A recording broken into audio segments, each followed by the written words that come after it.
Bienvenue dans ce 66e numéro de Terre de l'Aube, une émission réalisée, vous le savez, en partenariat avec la Chambre d'agriculture de l'Aube. Aujourd'hui, nous allons nous intéresser aux coulisses du bio. Ces produits trouvent de plus en plus leur place dans les étalages alimentaires. Avec nos invités, nous allons dresser le panorama de l'agriculture bio auboise. Quelles sont les cultures bio dans l'Aube? Quelles sont les méthodes de travail en agriculture biologique? Réponse avec nos invités et des reportages juste après le sommaire. Aujourd'hui, Terre de l'Aube dresse un état des lieux de l'agriculture biologique dans le département. Nous découvrirons comment les exploitants mettent en œuvre de nouvelles techniques sur leur exploitation. Plus besoin de pulvérisateurs, plus besoin d'achat de pesticides. On a une indépendance qui est beaucoup plus importante en bio. Le bio gagne des parts de marché et trouve une place dans les rayonnages alimentaires, les cantines et à l'export. Des marchés sur les pays scandinaves principalement pour l'instant, mais il y a beaucoup de touches sur les États-Unis notamment. Les États-Unis, on a déjà effectué quelques livraisons sur le Japon. Céréales, fruits et viticulture, l'agriculture biologique touche tous les domaines et le conseil agricole s'adapte à la demande. La plupart des vignerons qui se convertissent ou qui demandent la conversion sont sur des petites surfaces parce qu'il faut beaucoup plus d'observation, il faut être très présent dans le vignoble et les grosses structures mettent un peu plus de temps pour se préparer à la viticulture biologique. Quelle est la situation de l'agriculture biologique dans le département? Quelle est la nature de l'accompagnement technique pour le bio? Réponse avec nos invités. Joël Falmet, vous êtes membre élu de la Chambre d'agriculture de l'Aube. On a vu quelques exemples d'agriculture bio dans ce sommaire, mais est-ce que vous pouvez nous faire un panorama plus précis de ce qu'est l'agriculture biologique dans l'Aube? Donc dans l'Aube, l'agriculture biologique, c'est 73 producteurs, donc à peu près moitié en agri, moitié en viti. Il y a 28 céréaliers, et souvent polyculteurs, et 7 maraîchers et 2 arboriculteurs. Ça représente environ 0,7% de la SAU de l'Aube, soit 2500 hectares, dont 150 hectares en viticulture. SAU, ça veut peut-être un rappel. C'est la surface agricole utile. Donc pour l'instant, on est dans des pourcentages modérés. Oui, ça a démarré. Et justement, en comparaison avec d'autres départements français, comment se situe l'Aube? L'Aube est au 20e rang national. Donc les départements voisins ont à peu près pareil. Si c'est des départements qui ont plus une tendance à être à l'origine dans l'élevage, ils sont un peu plus tournés vers la bio. Si c'est des départements céréaliers, ils y sont un peu moins. Alors justement, on parle de céréaliers et justement, on a découvert qu'on faisait des céréales bio dans l'Aube, ce qui n'est pas une mince affaire. Effectivement, parce qu'ils ne sont pas très nombreux et il se trouve à Pont-sur-Seine, pour être précis. Il est l'un des rares à pratiquer le bio, donc pour les grandes cultures comme le blé, c'est la céréale la plus connue. Pour autant, afin d'éviter l'isolement et bénéficier de conseils techniques, les agriculteurs ne manquent ni de soutien ni d'idées et je propose de voir comment grâce au reportage suivant. À Pont-sur-Seine, depuis son installation en 1997, en tant qu'agriculteur, Christophe Gonnet se définit comme un paysan bio, un métier et une garantie pour le consommateur qu'il définit avec simplicité. Pour l'agriculteur, c'est une manière de cultiver sans la chimie de synthèse. C'est une façon de cultiver qui est contrôlée 1 à 2 fois par an, au niveau comptabilité, au niveau des stocks, au niveau ils vont faire des analyses de végétaux, des analyses de terre pour voir s'il n'y a pas de résidus lorsque l'on cultive. La garantie de ne pas avoir de pesticides dans les aliments. C'est identifiable par un logo européen et national. Quand Christophe Gonnet s'est installé, il ne connaissait rien à l'agriculture biologique. Aujourd'hui, il ne regrette pas son choix. Plus besoin de pulvérisateurs, plus besoin d'achat de pesticides. On a une indépendance qui est beaucoup plus importante en bio. Une indépendance qui a un prix. Au sein de l'association ABA, ils sont une cinquantaine d'Aubois à partager leur expérience. L'agriculture biologique, on se retrouve souvent seul. Moi, mes voisins bio, ils sont à 30-40 km. Concrètement, on se repasse des techniques, on se repasse des semences, on se repasse du matériel. Voilà, le fait de ne pas être seul, ça rassure. Rassurant également, la Chambre d'agriculture met à disposition un conseiller à temps plein, spécialiste du bio, Celui-ci les accompagne à chaque étape. Le conseil pendant la phase de conversion, c'est-à-dire qu'on est face à des agriculteurs conventionnels qui souhaitent se convertir. Et donc la phase de conversion, c'est une phase assez complexe. Donc hormis la conversion, il s'agit d'accompagner les producteurs qui sont déjà en agriculture biologique. En agriculture biologique, on passe d'une agriculture où on est sur un nombre de cultures qui est plus modéré à une agriculture où on peut aller jusqu'à 7, 8, 9 cultures différentes, donc des cultures que les producteurs n'ont pas forcément l'habitude de conduire.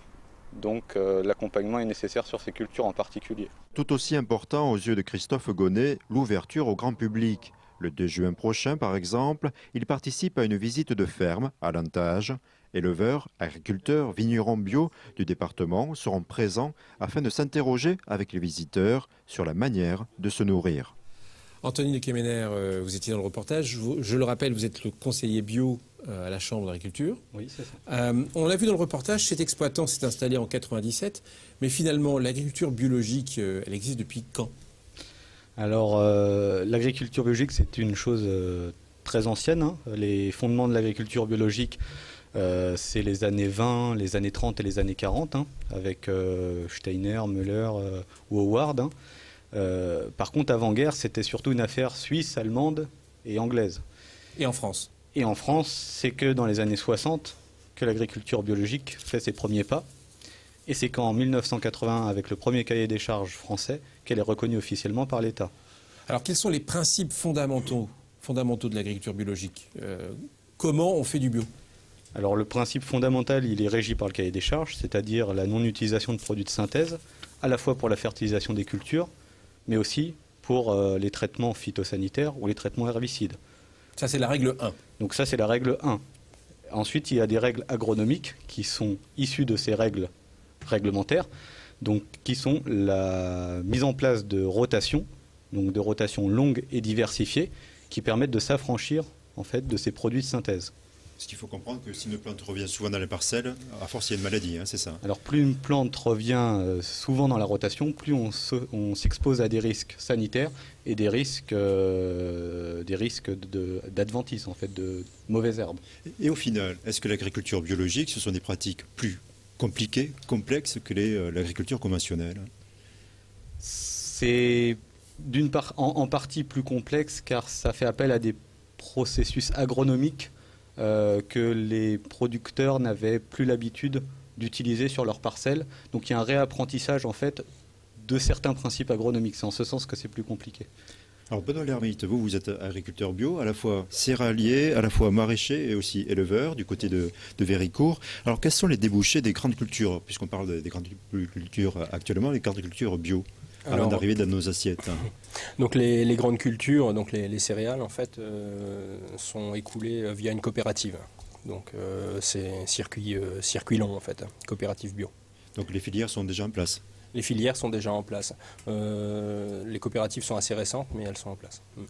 Joël Falmet, pourquoi la Chambre d'agriculture a décidé d'accompagner ces producteurs bio? La Chambre d'agriculture a démarré à partir des années 2000 à être partenaire du GAB, enfin ce qui est là-bas, qu'on a vu tout à l'heure avec M. Gonnet. Il y a eu la création d'un GDA bio à l'époque, et puis le fait qu'il n'y avait pas beaucoup de producteurs, ça s'est arrêté. Et à partir de 2009, il y a eu une reprise des conversions au niveau national et bien entendu au niveau du département. Et là, naturellement, la Chambre d'agriculture a aidé à accompagner l'agriculture biologique, ce qui fait partie de ses missions de chambre consulaire. Et l'agriculture biologique est une mode d'agriculture comme une autre. Donc notre rôle, c'est de les accompagner. Mais est-ce que ça peut être profitable pour le conventionnel, les méthodes de l'agriculture biologique, hein, le fait de revenir à comme l'a dit Anthony, l'agriculture, c'est avant tout, on vit avec le sol, hein, c'est le sol. Donc tout ce qui peut être en rapprochement au niveau d'amélioration des pratiques sur le sol et autres, ça va aller d'un sens et dans l'autre. Les deux techniques peuvent apporter l'une à l'autre. Très bien. Donc, Christian, on va repartir à la découverte des agriculteurs au bois bio et on va découvrir que produire du bio, eh bien, on peut aller alors sur les 5 continents pratiquement. Effectivement, si vous allez aux États-Unis, vous pouvez peut-être trouver dans un distributeur de canettes des États-Unis un produit au bois, du cidre du pays d'Hôte vendu au Japon et dans le nord de l'Europe. Alors je propose d'écouter Gérard Hôte, c'est le nom de l'exploitant agricole. Il est implanté avec ses 3000 pommiers et quelques poiriers à Haut-Puiseaux. Et le passage au bio lui permet de mieux valoriser ses produits, notamment jus de fruits et cidre à consommer avec modération. À Haut-Puiseaux, Gérard Hôte commercialise sur son exploitation près d'une vingtaine de produits à base de pommes locales. Du pur jus au ratafia, 60% des ventes sont réalisées ici, sur place, auprès d'un large public. Vous voyez que tous nos étiquetages sont principalement en anglais et en français. On s'efforce d'élargir notre clientèle. Donc nous avons une fréquentation d'anglais avec beaucoup de gens de passage, hollandais, des Français bien sûr de tout horizon. Ayant entamé la certification bio depuis 2008, Gérard Hôte propose des produits étiquetés comme tels. Alors le bio peut être dans certains cas un plus. Ça nous permet aussi de rentrer dans certaines filières où on ne pouvait pas accéder auparavant. Ça nous permet quand même de valoriser nos produits. Notre défi, c'était de passer toute notre gamme en bio sans trop augmenter les prix. Parce qu'aujourd'hui, si on veut que le bio soit accessible à la plupart, je dis pas la plupart des consommateurs, parce que tout le monde n'aura pas la possibilité de consommer des produits bio, mais les produits bio, dans certains cas, ne sont pas forcément plus chers qu'un produit classique. Si en France, ce constat fait son chemin, sans attendre, Gérard Hôte a développé l'export. Des marchés sur les pays scandinaves principalement pour l'instant, mais il y a beaucoup de touches sur les États-Unis notamment. Les États-Unis, on a déjà effectué quelques livraisons sur le Japon. Donc petit à petit, ça se met en route tranquillement. Autre axe de valorisation de ces produits bio, les cantines et les grandes surfaces. Ce sont des établissements scolaires, bien sûr, de plus en plus axés donc sur des boissons sans alcool, bien sûr, jus de pomme pétillant. Et puis sur le 3e et 4e âge, donc maison de retraite, là aussi de plus en plus. Maintenant, les grandes enseignes ont une vision un peu différente. Je pense qu'ils commencent à jouer davantage le jeu. Et c'est donnant-donnant, parce qu'en fait, nous, on considère que c'est un point de diffusion. Donc nous, on renvoie aussi des clients en leur disant, ben voilà, dans telle surface, vous avez nos produits. Ça fait gagner des kilomètres aussi aux clients et ça n'empêche pas non plus le contact, puisque il y a le contact téléphonique, mais aussi le contact une fois ou deux par an. Les gens vont revenir nous voir. Une habitude croissante de la part des consommateurs dont Gérard Hôte pense comprendre les motivations. L'effet de mode est passé dans le sens où c'est devenu un besoin. Moi, je pense qu'ils veulent sécuriser leur approvisionnement alimentaire. On sait aussi que l'alimentation est source de bien-être et source de santé. Donc à un moment donné, il faut peut-être savoir économiser sur d'autres postes et pas forcément sur l'alimentaire. Ce producteur de cidre ne passe pas tout son temps au milieu de ses 3000 arbres. Il commercialise également sa production bio via Internet partout dans le monde. Voilà, un produit du pays d'Hôte exporté au Japon et aux États-Unis, c'est quand même pas mal, ça fait rêver. Effectivement, pourvu que ce soit l'avenir pour lui. Alors Benoît Lermite, après ce sujet, il donne l'impression que la commercialisation des produits biologiques s'améliore. Et vous, qui êtes producteur bio, quelle est votre impression ? Oui, c'est vrai, on n'a jamais eu de problème pour écouler notre production. On est orienté en vente directe depuis 2004, donc au début avec nos produits maraîchers.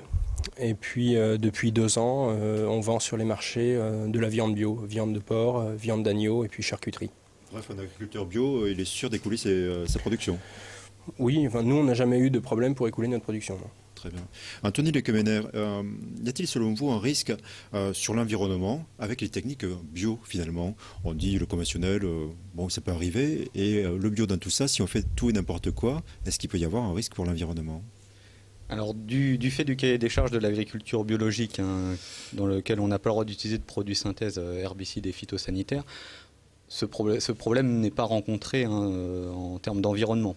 Par contre, l'azote, on continue à en utiliser en agriculture biologique. Alors il paraît évident que si on utilise mal cet azote et organique, le risque pour l'environnement peut être réel. Donc il faut garder du bon sens, même en agriculture biologique. L'agriculture, c'est toujours une affaire de rigueur, hein, finalement. Benoît Lermite, dans le sujet, Gérard Roth précise que les produits bio ne sont pas forcément plus chers. C'est votre constat? C'est ce que vous affirmeriez aussi? Oui, c'est vrai. Alors après, tout dépend du mode de commercialisation. Il est évident que plus vous allez multiplier les intermédiaires, plus le prix va être élevé. Mais donc c'est vrai qu'en direct, le consommateur peut arriver à maîtriser le coût, en fait. Et si on se met de l'autre côté, est-ce que c'est plus coûteux pour l'agriculteur de produire bio? Plus compliqué financièrement, commercialement? Je pense que oui, il y a quand même un surcoût à produire en agriculture biologique.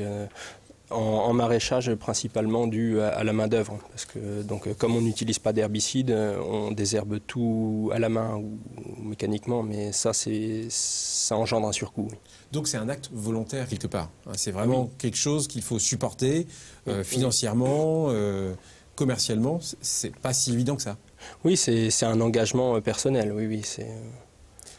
Christian, on va maintenant s'intéresser à l'ambassadeur des produits de l'Aube. Je vais parler du champagne, évidemment. Et dans le champagne, on fait du bio aussi. Effectivement, les viticulteurs au bois s'intéressent de plus en plus aux méthodes de l'agriculture biologique. Alors certains vont jusqu'au bout de l'expérience et font la bascule. Alors s'ils adhèrent notamment au groupement de développement viticole, le GDV, eh bien là, ils peuvent obtenir quelques conseils. Et justement, je propose de découvrir quels conseils pour passer à la viticulture bio. Sébastien Carré accompagne les viticulteurs conventionnels et bio.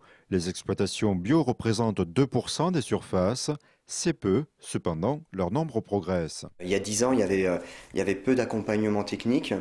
Du coup, c'était beaucoup plus confiné au niveau de l'évolution. La plupart des vignerons qui se convertissent ou qui demandent la conversion sont sur des petites surfaces parce qu'il faut beaucoup plus d'observation, il faut être très présent dans le vignoble et les grosses structures mettent un peu plus de temps pour se préparer à la viticulture biologique. Les aider à franchir le cap, tel est le rôle de Sébastien au sein du GDV, groupement de développement viticole. Le viticulteur qui veut entrer en conversion, il peut demander à passer en conversion et donc à être certifié au bout de 3 ans s'il passe la totalité de son exploitation en conversion. S'il ne veut pas passer la totalité et y aller progressivement, il a 5 ans pour passer la totalité de ses parcelles. Donc 3 à 5 ans pour être converti et donc certifié en viticulture biologique. Le changement de méthode de travail est radical. Du coup, pour devenir viticulteur bio, une analyse des parcelles est nécessaire. Ici, donc parcelle en conventionnel, il y a une chose qui est très importante du fait du passage par la viticulture biologique, c'est que le désherbage est mécanique. Donc l'utilisation d'outils intercept qui passent entre chaque cep afin d'éviter de blesser les rameaux qui vont nouvellement sortir au printemps. Il va falloir veiller à monter un peu les souches, donc un petit peu à l'image de celle-ci par rapport à celle-ci qui est un petit peu trop enterrée et là on risque d'avoir un peu de casse par le travail mécanique. Si les méthodes sont connues, le GDV propose ses conseils même après la conversion. Le conseil viticole va se faire de plusieurs façons. On est sur un accompagnement au quotidien par les mails ou le téléphone, donc on est au bureau, mais ça peut être aussi donc en saison, c'est des points rencontres dans le vignoble, des parcelles où là on convie les viticulteurs du secteur à venir nous rejoindre. Moi je suis là pour leur dire, non, là en fonction de l'évolution de la végétation, tu as 2-3 feuilles, tu peux mettre 100-150 grammes de cuivre, tu n'as pas besoin de mettre 400 grammes de cuivre, il y en a de trop, ça ne sert à rien si ce n'est utiliser du cuivre pour du cuivre, quoi. Dans l'Aube, le GDV dénombre une vingtaine d'exploitations viticoles bio. Joël Falmet, j'ai vu quelques exemples donc, dans cette émission de production bio, la pomme, les grandes cultures, la vigne. Je suis un peu perdu. Est-ce qu'on peut prioriser? Quelles sont les principales productions bio auboises? Au premier rang, c'est quoi? La vigne qui représente, en nombre de vignerons, la vigne qui représente quand même, pour la culture dans le département, qui est quand même une grosse production. Ensuite, je pense que les céréaliers font partie aussi sur 2500 hectares, donc c'est quand même important. Et puis après, en ordre de production, c'est sûr que du maraîchage, on ne fait pas la même superficie que de la grande céréale. Et de l'arboriculture, il y a 2 exploitants, donc ça ne fait pas beaucoup. Voilà, mais la vigne est en priorité avec les céréales. Ouais, avec les céréales, ouais. Anthony Le Kemener, peut-on faire un point là aussi sur les labels bio finalement, redire combien sont-ils aujourd'hui et quelles sont les différences? Alors le label bio au niveau européen, il y a un seul label bio, qui est le label bio qui est vert avec la feuille, qui peut s'utiliser en combinaison du label que les consommateurs connaissent beaucoup mieux, qui est le label français, AB. Et donc ce sont les deux seuls logos qui existent et qui font foi du cahier des charges de l'agriculture biologique. Mais ils ont une différence justement, ces deux labels? Ils n'ont aucune différence. Depuis 2009, depuis la réforme du cahier des charges européen de l'agriculture biologique, ces deux logos attestent du même cahier des charges. Il est pourtant courant d'entendre que le label AB est plus exigeant que le label français que le label européen. Qu'en est-il exactement? Sur certaines parties du cahier des charges, il y a eu des modifications avec le cahier des charges 2009 qui font qu'on était un peu moins exigeant, toute proportion gardée. Voilà, donc ça reste très modéré. Et quelles sont les garanties pour le consommateur? Est-ce qu'il y a des contrôles pour être sûr que le producteur, il fait du bio? Pour savoir si M. Lermite, il fait du bio? Il est contrôlé? Les producteurs biologiques sont contrôlés, sont très contrôlés, c'est-à-dire qu'ils payent un organisme certificateur mandaté par l'État, et cet organisme certificateur est chargé de contrôler par des analyses, par des observations de terrain, si le producteur respecte bien le cahier des charges. Donc Benoît Lermite, ça vous est déjà arrivé, un contrôle? Ah oui, évidemment, 1 à 2 fois par an. Donc l'organisme certificateur vient à la maison, épluche toutes les factures, la comptabilité, et puis après il y a des analyses dans les champs, analyse de terre ou analyse de produits finis. Et justement, question naïve, mais est-ce que l'agriculture biologique permettrait de résoudre tous les problèmes de pollution de l'eau et des sols, selon vous? Je pense qu'il y aurait, oui, on peut limiter fortement, ça c'est évident. Après, comme le disait Anthony tout à l'heure, il est vrai que mal réfléchi, mal utilisé, l'apport d'engrais, même organique, peut avoir une incidence. Mais je pense qu'on peut très très largement limiter la casse. Oui. Peut-être la même question. Est-ce que ce serait une solution pour les pollutions de l'eau et du sol? Il n'y a aucune forme d'agriculture qui est en mesure de résoudre toutes les problématiques qu'on peut rencontrer. L'important, je pense, c'est que toutes les formes d'agriculture avancent dans le même sens, c'est-à-dire dans le sens de l'amélioration des pratiques. Joël Falmer, une autre question naïve. Est-ce qu'on peut penser qu'un jour, l'ensemble de la production agricole puisse devenir bio? Est-ce que c'est possible ou est-ce que c'est un rêve fou et stupide? Tout dépend de la société et comment la société envisage sa consommation. Et comme l'a dit Anthony, aujourd'hui, il y a un marché qui existe. Après, si demain on amenait trop de conversion et trop d'agriculture biologique, bon, ça déstabiliserait. Il y a beaucoup de choses à voir et voilà, c'est une question. En plus, il faudrait que ça soit au niveau mondial, parce qu'imaginez bien que si au niveau français, tout le monde se fasse à faire de la bio et qu'au niveau mondial, on continue de faire une agriculture raisonnée bon, il y a plusieurs sortes d'agriculture. Les produits n'auraient pas le même prix. Avec l'importation, sur une mondialisation, ça serait très difficile. Après, l'idéal, c'est que toutes les agricultures tendent à aller vers une utilisation, un impact le moins mauvais possible pour la nature, quoi. Anthony Le Quéméner, si un agriculteur nous regarde et veut se lancer dans le bio, quel premier conseil vous lui donneriez? Le premier conseil, c'est de nous contacter, car ça peut paraître rigolo que je dise ça, mais c'est que le premier souci des agriculteurs lors du passage à l'agriculture biologique, c'est l'isolement, la solitude dans le processus de conversion. Et donc il est important d'être accompagné, d'aller voir des autres producteurs biologiques, de voir quelles références techniques on a sur les terroirs de l'agriculteur pour voir dans quelle mesure la conversion est possible. Donc il est nécessaire de se faire accompagner et de ne pas rester isolé dans la construction de son projet. Et ce projet, il peut prendre combien de temps? Pour passer au bio, c'est 1 an, 2 ans, 5 ans? C'est un processus qui est assez long, qui peut prendre plutôt 5 ans, je dirais, que 1 an, plutôt 5 ans. Et Benoît Lermite, un dernier mot, quand on a goûté au bio en tant qu'agriculteur, revenir en arrière, pour vous, ça vous semble possible ou pas? Oui, ça me paraît complètement impossible. Oui. J'ai gagné en liberté. Oui, ça serait inconcevable. En plaisir, oui, on redécouvre un métier qu'on avait oublié, une indépendance, faire les assolements plus compliqués, des cultures qu'on avait arrêté de faire. C'est vraiment, je trouve, plus intéressant. Oui. Message entendu, message optimiste. Merci beaucoup à vous de nous avoir fait découvrir l'agriculture bio dans l'Aube. Merci pour ces reportages, Christian. Avec plaisir. Et on se retrouve le mois prochain pour une nouvelle découverte dans Terre de l'Aube. Au revoir.